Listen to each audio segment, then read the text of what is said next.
আমি গণভোটের পক্ষেই না।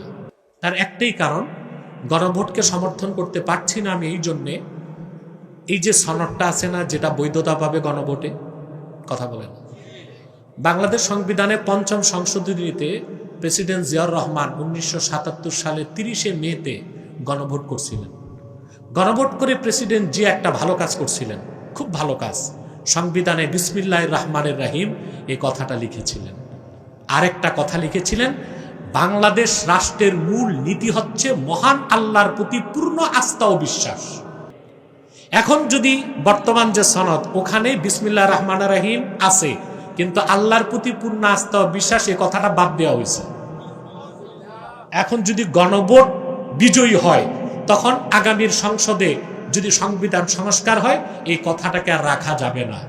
এখন আল্লাহর প্রতি পূর্ণ আস্থা ও বিশ্বাস, এই কথা সংবিধান থেকে বাদ দেবার জন্য কোন মুসলমান কি গণভোটে যাইতে পারে? হ্যাঁ, ভোট দিতে পারে। এই জন্য আমি গণভোটের বিপক্ষে।